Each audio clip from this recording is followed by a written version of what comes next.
How is everyone doing today? And in this video, we are going to talk about the second half of the 180-day celebration. And my bad for being a little bit late on this. I was out away from home, but now we are here to finally cover the news. Now, two things I want to say. One, thank you guys so much for 1,000 subs. It means a lot that we were able to hit this, and it's really cool to see that y'all are supporting me.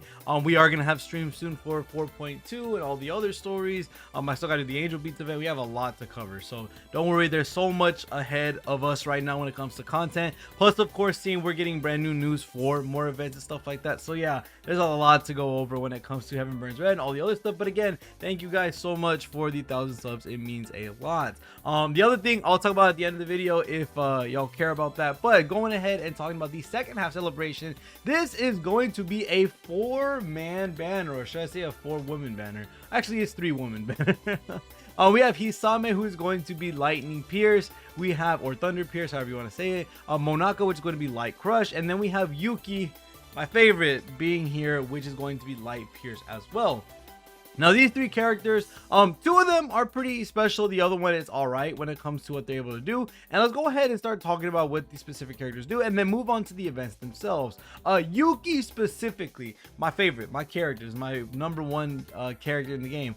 This character specifically is going to be a very niche support for the light team. The reason I say that is because she thrives off of enemies that have light weakness. So until we get a light override, or unless you are fighting specifically light bosses, she is going to work well on those types of, I guess you say, end game modes, or those type of bosses where they're already weakness to light, or once we get override that is light. The reason why is because she only works when the enemy is broken and they are dealing light damage. So this is very important because she has conditions before you're able to actually use her kit to its fullest. So you have to have them weakness to light already, and then you have to be using this move on them as they are broken.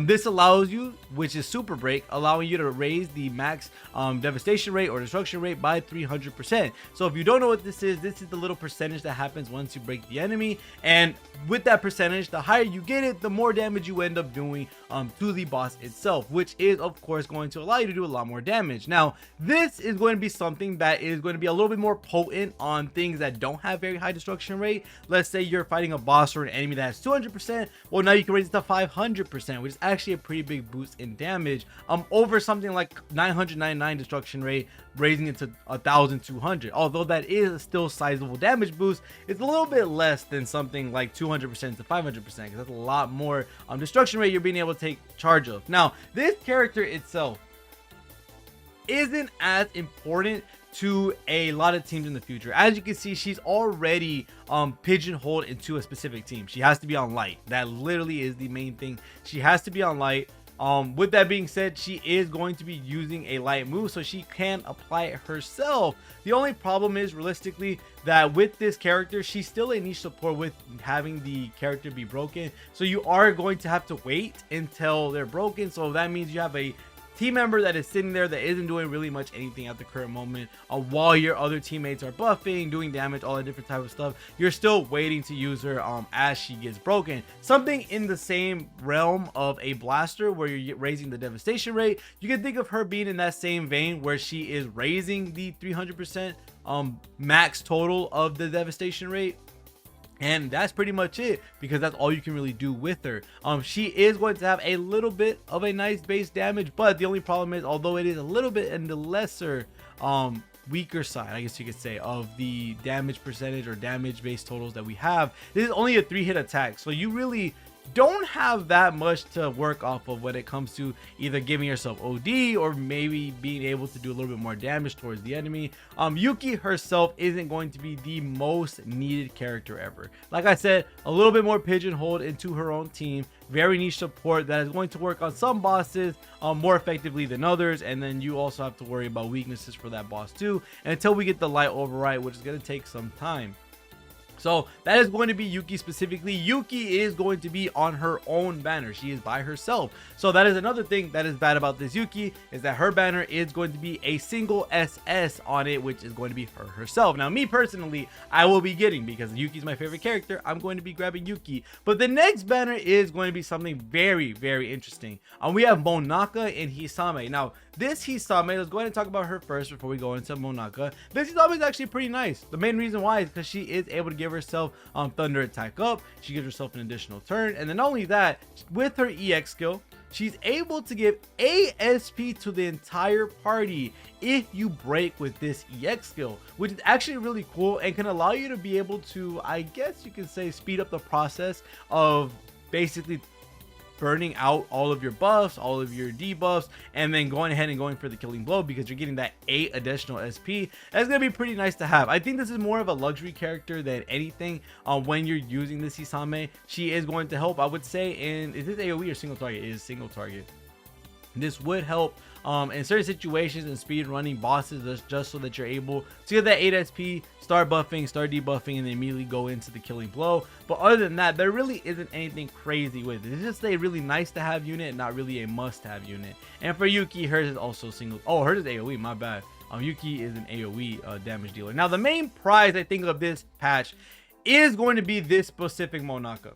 And the reason why I say this, and we're getting a lot of light units, if you noticed, we've gotten her, we've gotten Kanade, we've also gotten this Yuki. We have a lot of light units in our arsenal. I guess this to work around this Yuki. But this Monaka specifically is a very, very important one. And the reason I say this is because she is going to be our token based crush unit, similar to something like Aoi, but hers is going to be, I guess you could say, a different way of gaining totems, which is going to allow you to get a totem whenever this unit damages an enemy. So with this being said, this character works on totems, and the reason why I want to talk about this character specifically is because this Monaka, funny enough, ends up being the #1 damage dealer for light on JP at the current moment. And there's a reason why. It's literally because she has totems. And the reason why that is important is because later on in the future, when we get Yuina 3, if I'm not wrong, or Yuina 4, the Captain Yuina, for those that know, she works off of totems as well. And she provides totems to units. She provides buffs to those with totems. So with those characters having totems, and Monaka being able to give herself totems, which is of course using this row, using her being able to attack enemies, giving herself tokens, this allows her to get those buffs very fast from Yuina in the far future. Now, she might not be the craziest in the world right now. I think she will be a strong unit right now to use, because of course, like I said, she has the extra totems. This is going to be really good for this character specifically, because you're able to get a damage boost based on the amount of totems that you have. As you can see, we don't have a really great amount of base damage here, but you get a crap ton of extra boost from each token that you get. And with that being said, having this, being able to be viable now and also be the very best in the future, if you're looking to still play into the element teams, of course, we have Inori in the game, so that's something that a lot of people are working on with having that character, because you basically can clear any content in the game. This will be your best character for light. If you're still working on the light team, this is the character to have for the light team if you want the #1 character. Now, I know a lot of you have summoned for Kanade already. Kanade still works as well for light. She is going to be in the #2 or 3 spot, depending on what you're looking at specifically. Yuina, the one that's currently in JP, the one that's going to be working off of totems, she is the main driver for the light team, and that's why this Monaka specifically is going to be #1. Now, that Yuina also works with other light characters, so Kanade works, Yuina SS1 works. Those characters specifically are going to be really, really good, especially with Yuina 1 being free in the future with the SS1 shop, which is really nice.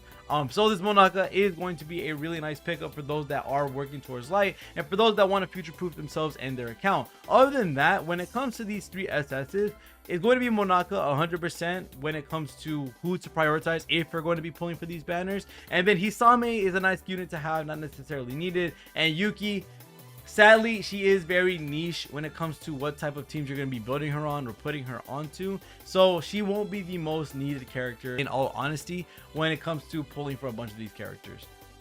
Besides the units themselves, Of course, we're gonna get a Chie, which she looks really nice, and also a Karin too, which is really cool. We're going to be receiving a new event story, which is Crimson Stained Sleeves in the Autumn Rain. And with that being said, we are going to be receiving a login bonus. Now, this login bonus is kind of crazy. Login 10 days for 80 life stones, 10 SS shards, and 3 premium SS guaranteed recruitment scripts. So you're guaranteed an SS off of these logins. This is a very generous login. Not only are you getting those 80 life stones, you're also getting the 10 shards to limit break anybody you want, and also a free SS, which is really nice. And then we're going to be receiving some more celebration packs, because those Angel Beads banner packs only work on the Angel Beads banner event. And then the next few things we're going to see is going to be new score challenge, of course. Now this one is going to be a little interesting, honestly. We are looking at Yuki and Hisame and Monaka all running at the same time, and if I'm not wrong, that update we got way earlier said that whenever banners run at the same time, those will share a pity. So you will be able to spend 150 on Yuki, grab Yuki, try to get it on Monaka, and if you reach 150, just grab Monaka out and you're pretty much done for the celebration, which is pretty cool.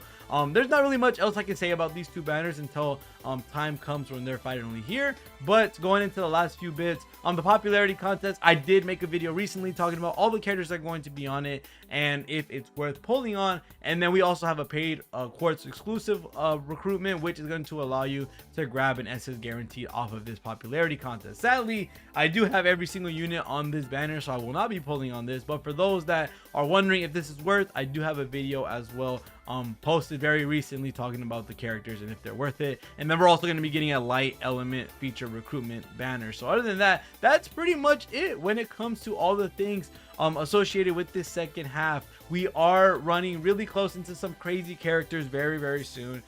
Right now, these banners specifically, if you want to future-proof your account, Monaka is going to be a really great character. If you've already pulled for Kanade, maybe you could hold off on Monaka. Hisame is going to be if you could get her, it's nice to have her, not really something you're gunning for. And the same thing for Yuki. Yuki at the current moment is a little bit of a more niche support. Isn't really needed at the current moment, especially with Inori running around, with all these other teams that you're going to be building running around. We have a lot of characters coming up that are going to require you to save your course and be able to make sure to get them, like Sutama and all these other characters. So yeah, this is seeming more of a little bit more of a skip patch. But other than that, that's pretty much it when it comes to this specific half of the event. One thing I did want to preface right before we leave, I wanted to see if I could get this working or have this done. If it's possible, I will put this in the comment section below. Could y'all use this code and enter it over here? That'd be really cool. You'll be able to get 1,000 quartz, which is really nice. And if you have beat any part of the story, then I get quartz too. It's a way to help you and help me out, which would be really cool. So other than that, thank you guys so much for watching. See y'all on the next one, and peace.